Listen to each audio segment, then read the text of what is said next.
Hello YouTubers out there, this is the Boob Wasteland Show with your host Jerry Saravia, and today I want to briefly comment on the PTC, which is the Parents Television Council. It recently made a criticism against Seth MacFarlane, who is the creator of Family Guy and American Dad, both animated shows on Fox, and also has been named next year's Oscars host. Now, the parent group, Parent Television Council, has lodged some complaints against Sunday night's premiere episode of MacFarlane's American Dad, which aired on Fox, and accuses the episode of a graphic verbal and visual reference to oral sex and ejaculation. Notably, the fact that the SUV vehicle that they drive is called Hummy COK Guzzler. We know what COK is pronounced as. Of course, the letters indicate that they mean carbon, oxygen, and potassium. Now, the show's on at 8:30 p.m. on Sundays, and according to the PTC, which of course would be the truth, in some parts of the country there are millions of children in the audience. It's this demand that the Academy of Motion Pictures, Art and Sciences has selected to host next year's Oscars telecast, following in the footsteps of such Hollywood legends as Bob Hope and Johnny Carson, which is the question posed by the PTC president Tim Winter. And he went on and said that American Dad and MacFarlane's other programs, notably Family Guy, and I guess they also mean the Cleveland Brown Show, have included scenes mocking people with Down syndrome. That's not true. The Family Guy episode, I imagine, the one they're talking about, had an actress, a voice actress, who happened to have Down syndrome in the episode, and who was trying to date Chris. Or Chris was interested in her, I forget how the episode goes, and she shows that she behaves like a bitch, basically. And the show was, that episode in particular, was to stress that, even someone with Down syndrome can still be human and have emotions and feelings and act bitchy and this and that and the other. That's what that show was really about. Anyway, they go on with father-daughter incest, man masturbating a horse, a baby eating horse sperm. It's kind of funny just reading that. And a character eating vomit and excrement out of a baby's diaper. Now look, let's be clear. I know television has changed dramatically. I don't have a problem with these two shows, Family Guy and American Dad. If the parents feel that these shows are offensive and that kids should not be watching them, and by kids I do mean younger than 8, fine. You know what? Make sure you turn off the television and explain to them why they can't watch these shows. That's only, part of it with Family Guy. Family Guy, dogs and cats are always killed. Yeah, I mean, just a host of things. Seth MacFarlane has no boundaries. Anything goes in his shows. But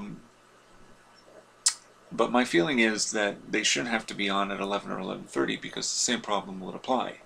If we think that kids go to bed before 11 o'clock, and again, if we're talking about 8-year-old kids or younger, and that's what I assume they mean, I'm not sure what age they're trying to make this determination about when is suitable viewing subject matter. The same problem would apply, because when I was a kid, yes, I would stay up late, and sometimes I might be watching shows that I feel I shouldn't be watching, and that was back in the 80s. So I don't understand what the issue is here. The PTC is basically trying to behave like what was once the Catholic Legion of Decency, and that they want to control the airwaves. But these two shows are on Fox. Now, Fox doesn't seem to have a problem with that. And Fox, guess what's on Fox? It's Fox News, Bill O'Reilly.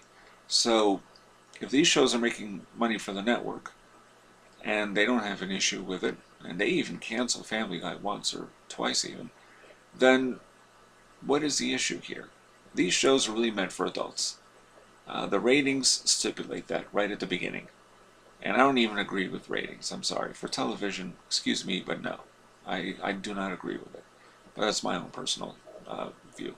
PTC has is interested in censoring and wants clean television. Shows that are aimed for families, and they're worried about the kids. Not about the adults, because they think, I guess, that adults can handle this. An animated show, for goodness sakes. And there are worse things, believe me, on the animated network, which doesn't come to mind right away. There are worse things on there. This is not an animated network, this is Fox. And anyway, the point being that PTC once had as one of its members Steve Allen, who was the host of The Tonight Show at one time. Now, here's the thing. Steve Allen, and a friend of mine brought this up to me years ago, and this is true. And he was the original host of NBC's Tonight Show, right?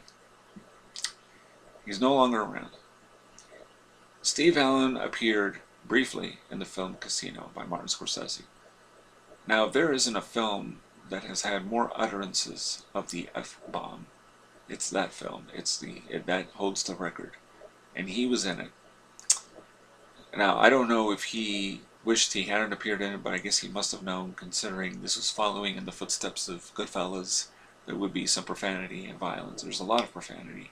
So with films, it's a different story, or is television because it's more geared towards children, and is that really the truth? Anyway,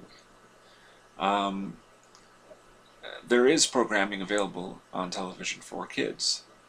You still have Sesame Street, and as you all know, Mitt Romney would like to get rid of PBS, so no more Sesame Street if that's the case, if he becomes president. There is quality television that is suitable for kids. Nickelodeon, there's stuff out there. The PTC, in my view, is trying to take shows that they feel they can attack so they can make a name for themselves and make the shows, dumb them down so that everyone can see them. It's kind of like horror films. The best horror films of all time, The Exorcist, The Hills Have Eyes, Nightmare on Elm Street, and I'm talking about modern horror. Those were all rated R. Horror should be rated R, not PG-13. That's the problem. They want to make everything PG or G-rated. So I don't really believe that these people, they're just looking to make a name for themselves. They get a lot of funding every year. But they also lose money. The PTC lost nearly $1 million in 2008 and 2009, yet received $2.9 million in revenue, which was a 29% drop from the year prior. And in 2009-2010, the PTC cut its staff by 38% to save money. Shows that they used to have a problem with, just to backtrack a little bit in terms of their history, because this group started in 1995. Ally McBeal, Dawson's Creek. Okay, Ellen, they got a problem with gay people, I guess. Friends, well, maybe because of some of the sexual talk, but it's not even all that frank. Sexual situations are more implied than anything else. There's nothing explicit about Friends. Spin City, I don't know, can't explain that one. I know they have a problem with 2.5 Men. The list goes on. The shows that they endorse are rather interesting. Let's see, Cartoon Network, by the way, that was the network. It's got some animated shows that would make you more than just blush. I mean, let's say the content is of much more sexualized and even profane than anything in Family Guy. Anyway, leaving that aside for the moment, the shows they embrace are, shows that used to be on some of these. George Lopez, the show, the sitcom, Seventh Heaven, Touched by an Angel, Home Improvement, Family Matters, Sabrina the Teenage Witch, Extreme Makeover Home Edition. That's a rather interesting one. American Idol is also a rather interesting choice. But okay, Dancing with the Stars, NBC Sunday Night Football. They got a problem with violence, but not with football. Deal or No Deal, and Who Wants to Be a Millionaire. And what's named the worst, top of the list here is American Dad, of course, CSI, House. That's also an odd choice, I would think. And some of these I already mentioned, but the OC, that 70s show, Will and Grace, again, problems with gays maybe. Or gays that speak frankly about sex, I don't know which. They got a problem with sex. As you all know, they had an issue with Janet Jackson way back with the Nipplegate thing, which was just silly. I mean, but I don't know. I think they're just trying to make a name for themselves. They want to pass themselves off as what they claim to be the bringing back, their focus this is, bringing back responsibility and family values to the entertainment industry. That's not even very clear, is it? Because what if the entertainment industry, the people working within the industry, do have family values? That doesn't mean they have to bestow them upon the shows that they produce, does it? You know. And they accuse them also of, in Hollywood anyway, of a liberal bias. And that's a show for another time. But let me tell you, liberal bias, my foot. There isn't. Hollywood, believe it or not, it's not as liberal as you might think. Especially, let's put it this way, with their programming. And behind the scenes, not very liberal either. But that's a show for another time. So I would say to the founder of PTC, L. Brent Bozell III, get another job. That's it. And leave Seth MacFarlane alone. Go after some bigger fish to fry. Honey Boo Boo would be a good place to start. Reality TV shows, the junk out there that has really no purpose whatsoever other than to titillate. And I'm not talking about CSI, I'm talking about reality show programming. The worst of the worst. Go after that, please. Leave Seth MacFarlane alone. That's what I say. This is the Boob Wasteland Show with your host, Jerry Saravia, signing off.